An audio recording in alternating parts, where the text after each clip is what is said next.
Welcome back to the channel. Let's dive right into it. The Biden administration has announced that it will provide Egypt with the full military aid package it offers yearly, despite past reductions over human rights concerns. Secretary of State Antony Blinken's spokesman stated that waiving the aid reduction aligns with U.S. national security interests. Egypt's role in negotiating ceasefire talks between Israel and Hamas, bringing home hostages, and facilitating humanitarian aid to Palestinians were cited as key factors in this decision. Digging deeper. Last year, the U.S. withheld $320 million from Egypt over concerns related to political prisoners and repressive governance under President Abdel Fattah el-Sisi.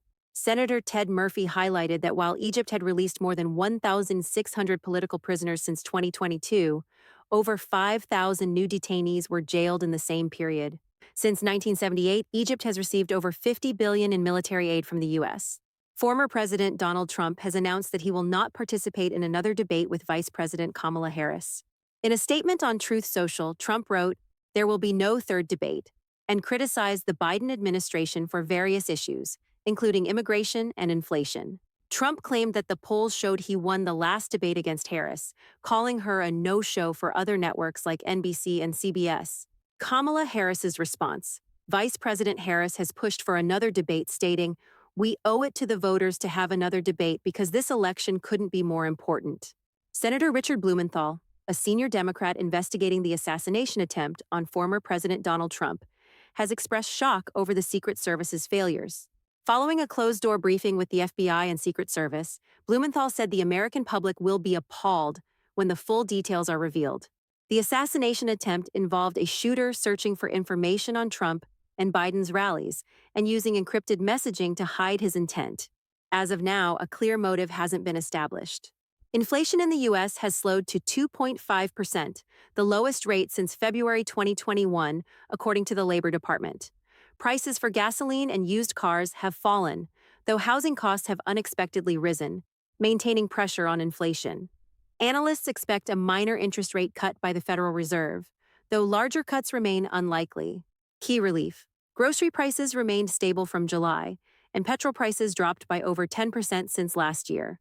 However, airline tickets, car insurance, and rent continue to rise, showing that inflation, while slowing, hasn't completely been tamed. Jared Isaacman completes first private spacewalk. Tech entrepreneur Jared Isaacman successfully completed the first private spacewalk in history, marking a major milestone in commercial space exploration. Isaacman, alongside SpaceX engineer Sarah Gillis, tested new spacesuits designed for longer missions, including potential Mars trips. The mission Polaris Dawn is part of 3 planned flights aimed at advancing space travel technology. NASA Administrator Bill Nelson praised the mission, calling it a giant leap forward for the commercial space industry. A Georgia court has dismissed 2 of the 10 criminal charges against former President Donald Trump, and 1 charge against his allies in the 2020 election interference case. Fulton County Judge Scott McAfee ruled that Georgia didn't have the authority to pursue these specific charges, as they fell under federal jurisdiction. However, 8 charges against Trump remain, with 3 others dropped earlier this year. Trump's lawyer hailed the decision, stating, "President Trump and his legal team in Georgia have prevailed once again."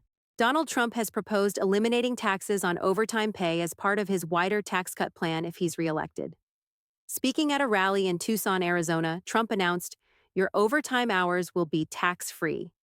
This proposal, targeting blue-collar workers, is part of a broader strategy to reduce taxes on working-class Americans. Critics have pointed out that not taxing overtime pay would reduce government revenue, especially amid Trump's other tax cut plans. However, Trump emphasized the benefit to the hardest-working citizens and cited the success of Alabama's temporary overtime tax exemption for hourly workers. That's all for tonight's news update. Thank you for joining us. We'll continue to monitor these stories and bring you the latest developments. Stay safe, stay informed, and have a good night.